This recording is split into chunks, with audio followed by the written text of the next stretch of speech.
Ribblesdale. Earth, sweet landscape, with leaves, throng, and louch low grass, heaven that doth appeal to, with no tongue to plead, no heart to feel, that canst but only be, but thus that long, that thou canst but be, but that thou well dost, strong thy plea with him who dealt, nay, dost now deal thy lovely dale down thus, and thus bids reel thy river, and o'er gives all to wrack or wrong. And what is earth's eye, tongue, or heart else, where else, but in man, in dear and dogged man? Ah, the heir to his own self bent, so bound, so tied to his turn, to thriftless reeve, both our rich round world bare, and none reck of world after. This bids wear earth brows of such care, and dear concern. Okay, I'll read it again. This is another of Hopkins' ecology or environmental poems, where he is speaking out against the destruction of the environment incurred by man in his quest for improvement or development, in industrial development, which is not improvement at all. It's a quest for greed, actually, and who pays the price? The earth. So Ribblesdale is a town, and he is speaking on behalf of the environment. Like, he personifies earth, and earth can't speak because it doesn't have tongue to speak. We do.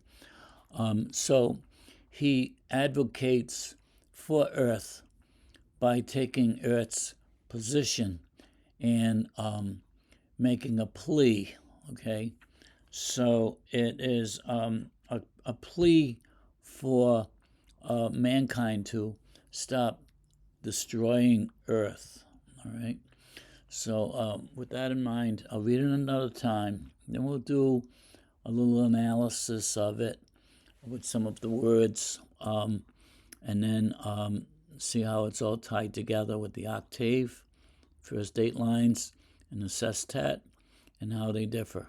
Okay, so earth, sweet landscape, with leaves throng and louch low grass, heaven that doth appeal to, with no tongue to plead, no heart to feel, that canst but only be, but thus that long, thou canst but be, but that thou well dost, strong thy plea with him who dealt, nay, dost now deal thy lovely dales down, thus, and thus bids reel thy river, and o'er gives all to wrack or wrong. And what is earth's eye, tongue, or heart else, where else, but in dear and dogged man? Ah, the heir to his own self-bent, so bound, so tied to his turn, to thriftless reeve, both our rich round world bare, and none reck of world after. This bids wear earth brows of such care, and their concern. Okay, so there are different ideas in the sestet, which we will look at. This is another of Hopkins' ecology poems, along with the Inverse Nade and also God's Grandeur and a few others too. But he is taking the position of an environmentalist, okay?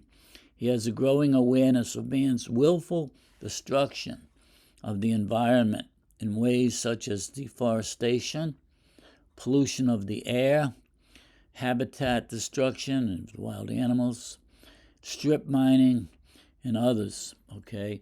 All which is abuse of God's creation. And this and other poems, such as God's Grandeur and Inverse Nade, the brook, the stream, he focuses on the negative impact of industrial progress for the sake of greed.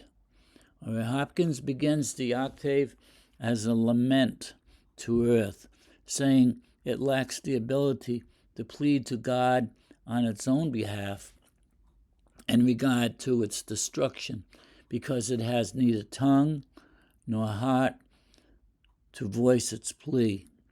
He's saddened by both the despoilization itself, everything is getting destroyed, and Earth's inability to appeal to God. Okay, so go back to that part there. He says, with no tongue to plead, no heart to feel, that canst but only exist. That's all you can do. And for long. Now, that word long might mean in time. It also mean long to, plea for God's help, appeal. So it can be long-lasting. Thou canst but only be. So he repeats that. Thou canst but only be. Thou canst but be. But that thou dost well. That word's backwards here. But that thou well dost. Strong thy plea with him who dealt. Now, this is not to God. This is strong thy plea with him who dealt, these blows. Who, the earth has sustained this damage by man who has dealt it out. And I can add, he says here, nay, dost now deal, continues. All right, it's not past tense, it's continuing. Thy lovely dale down thus, and thus bids reel thy river, and over everything he gives rack or ruin or wrong. See, those are negative words.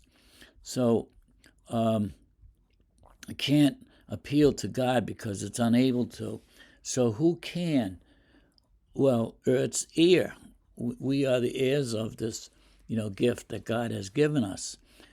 And it couldn't be in worse hands, in other words, he says here. Recognizing that it cannot hope for any success in its appeal to mankind, who is responsible for its destruction, he praises earth for its very being, doth well, which is its only capability, simply to exist. Thou canst but only be, but that thou dost well, he says it well dost. He praises it for fulfilling its purpose of simply being, God's creation for man, but man has destroyed it.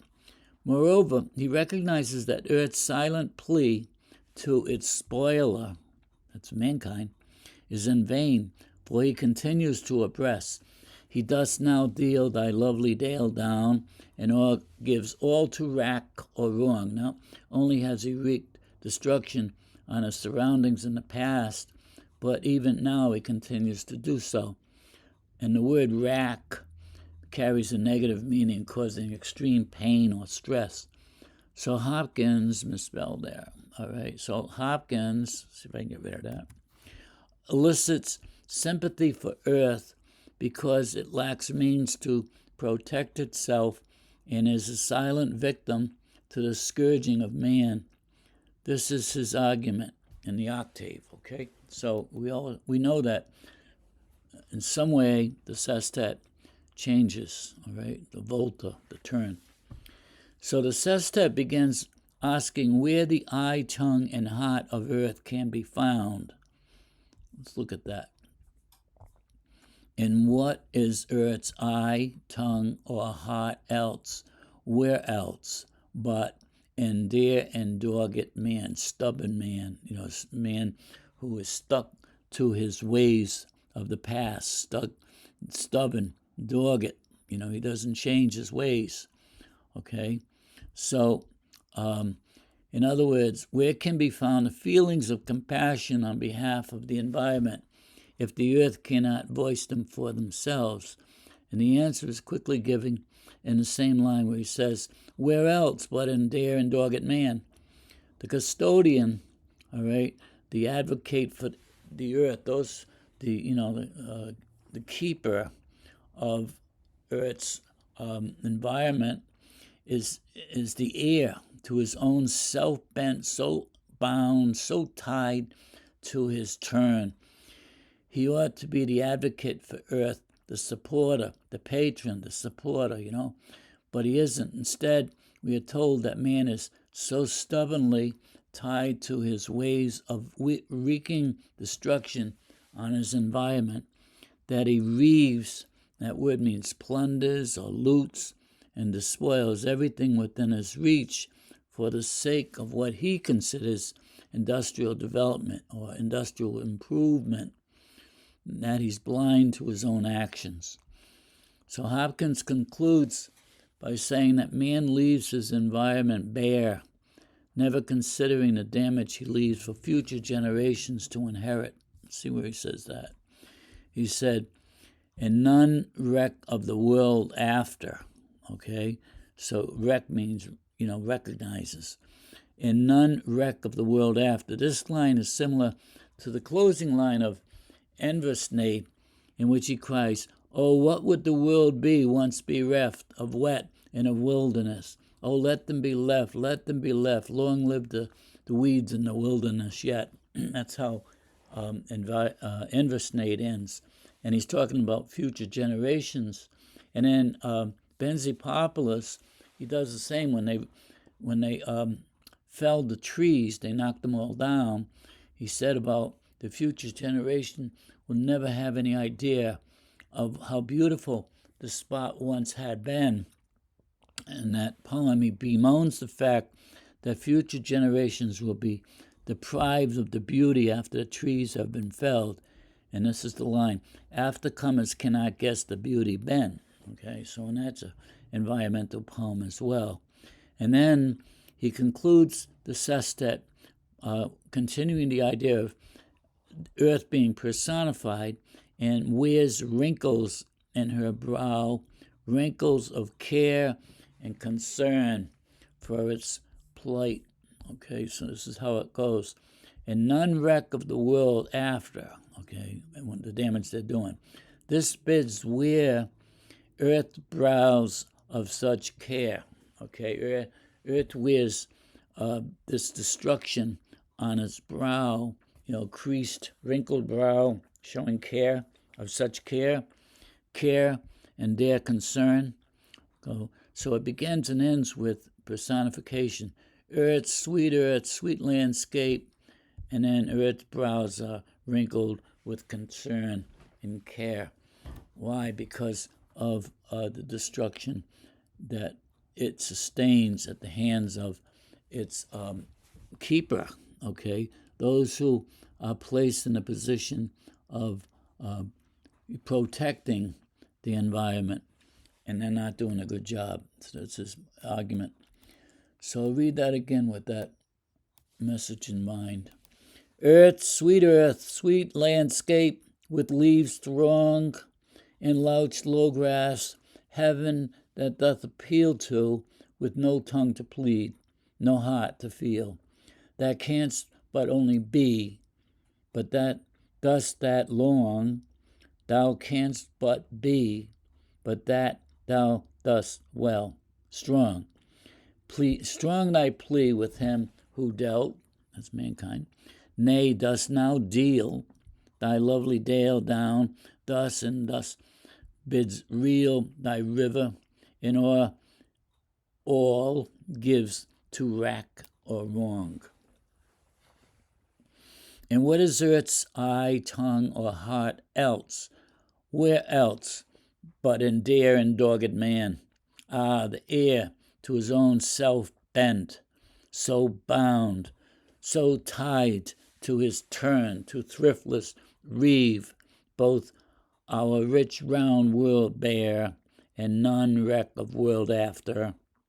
This bids wear earth brows of such care, care and deep concern.